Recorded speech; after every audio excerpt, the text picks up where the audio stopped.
삼성과 LG가 경쟁을 해요. 삼성 SDI가 어쨌든 지금 많은 분들이 사실 잊혀졌지만 이노베이션도 봐야 될 것 같아요. 이 가치를 너무 무시하는 것 같아요. 수주를 따냈어요. ESS를 직접. 2차 전지에 대한 전반적인 시각 자체가 수급이 좀 저쪽으로 쏠리다 보니까. 네. 근데 저는 반대로 그래서 기회인 것 같아요. 그때는 리튬으로 돈 벌 때도 아닌데 기대감으로 나오는 거죠. 지금은 현실이잖아요. 근데도 주가는 그때보다 반밖에 안 돼요. 그러니까 저는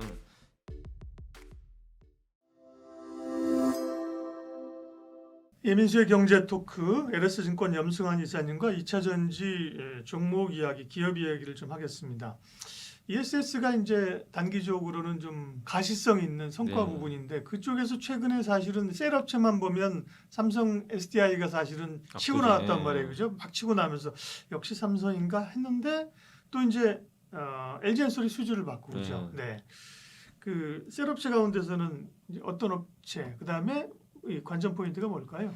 셀업체 중에서는 물론 이제 삼성과 LG가 경쟁을 해요. 예. 하는데 뭐 둘 다 저는 좋다고 생각하지만 상대적으로 삼성 SDI가 좀 밸류가 낮아요.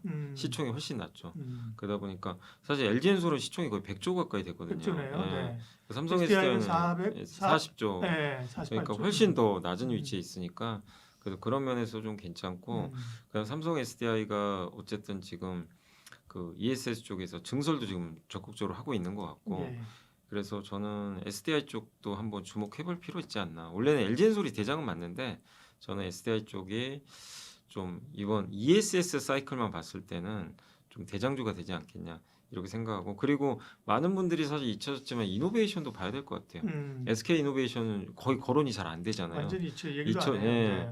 근데 정유 쪽도 사실은 이제 배터리 얘기는 아닌데 정유나 천연가스 사업 하거든요. 이 가치를 너무 무시하는 것 같아요. 사실 굉장한 가치가 있어요. 가치가 분명히 있기 때문에 그것도 주목하시고 아까 말씀드린 대로 미국의 작년에 플랫 아이언한테 그 수주를 따냈어요. ESS를 직접. SK 이노베이션. 예, 이노베이션. 그 추가 공급 얘기도 나와요. 그러니까 안 하는 게 아니에요. 근데 그런 거는 전혀 반영을 또 안 해주더라고요. 그러니까 사실 어떻게 보면 SK 이노베이션 지금 주가에서 사실 저는 하방은 되게 단단하다. 근데 결국엔 ESS 시장 열리면 어차피 다 같이 갈 가능성이 좀 있거든요. 그렇죠. 그런 면에서 약간 아예 안 하면 몰라도 예, 그렇죠. 다크호스로는 이노베이션도 주목해보자.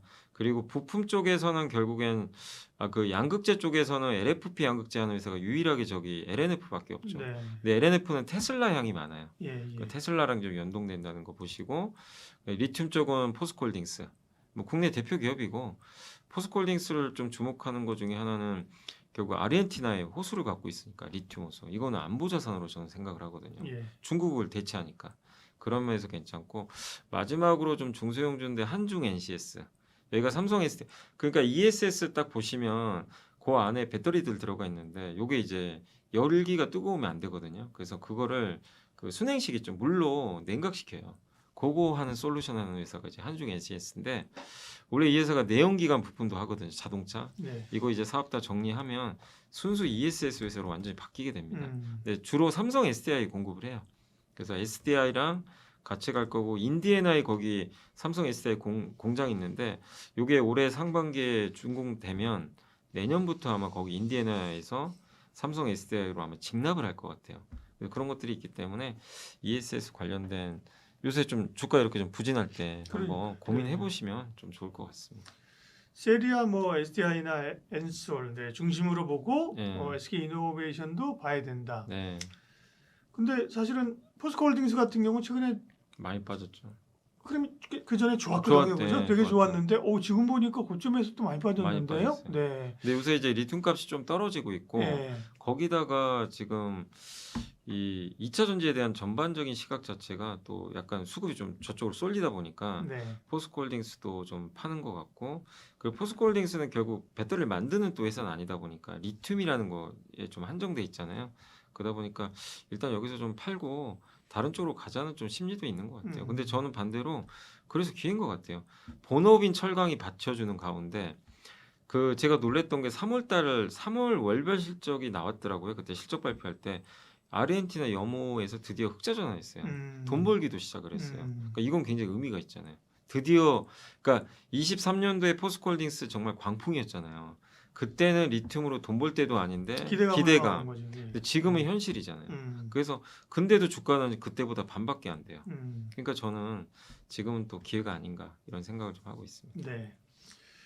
셀업체들하고 LNF, 포스코홀딩스. 네. 추가적으로 에코프로그램은 어떻게 봐야 돼요? 사실 에코프로는 이제 전에 같으면 사실은 소재 이런 거를 주도하는 게 이제 에코프로였을 네, 텐데 맞아요. 지금도 뭐 여러 계열사들로 이제 하기는 하는데 그죠? 그러나 이제 관심은 코스닥 상단에 있으니까 네. 그 패시브로 들어오면 맞아요. 그럴 수 수급을 있어요. 관심 있게 그런데 사실 이제 업황이나 본질 이런 거를 보면 중복 상장 못하게 하고 네, 그래서 맞아요. 약간 좀 부정적으로 볼 요인들도 있는 것 같고. 네, 그러니까 에코프로는 어쨌든 포트폴리오는 잘 갖춰졌어요. 예. 그죠? 뭐 전고체부터 시작해서 그러니까. 그런 건 되게 좋은데 밸류가 싸진 않고 예. 거기다가 이제 결국 여기가 제가 그러니까 저는 지금 핵심은 ESS랑 LFP거든요. 근데 여기에 좀 약해요. 그러니까 지금 사실 에코프로 BM도 LFP 준비하는 걸로 아는데 실제로 가장 근접한 회사는 LNF밖에 없어요. 예. 그러니까 이제 좀 늦은 편이죠.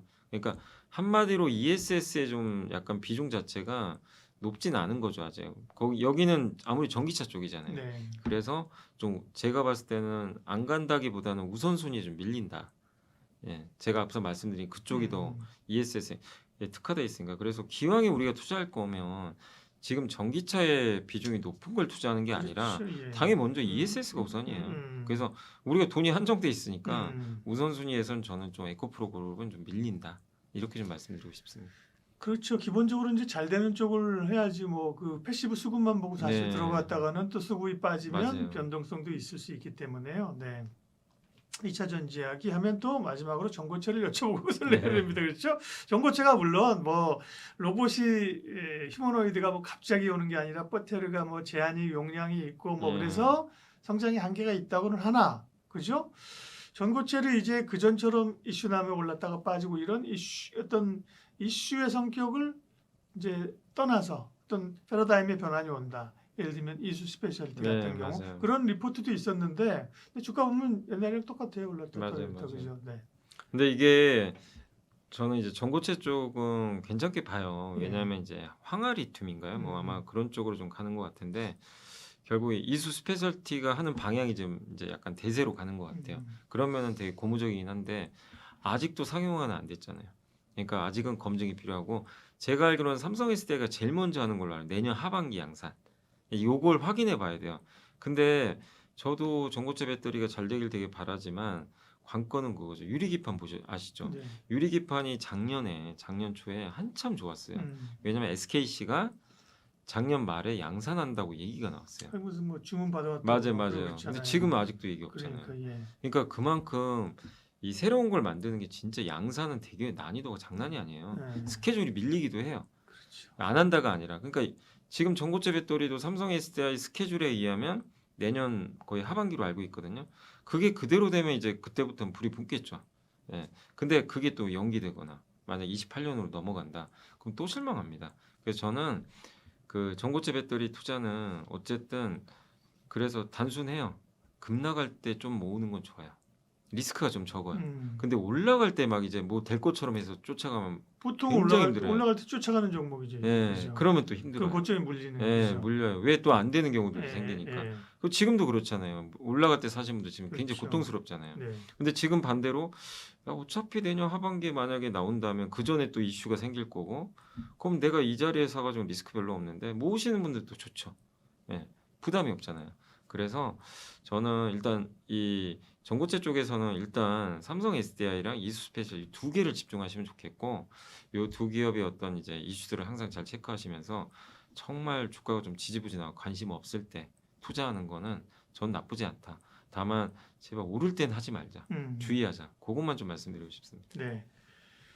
오늘 예민수의 경제 토크 LS증권 염승환 이사님 여러 좋은 말씀 함께 해주셨습니다. 고맙습니다. 네, 감사합니다.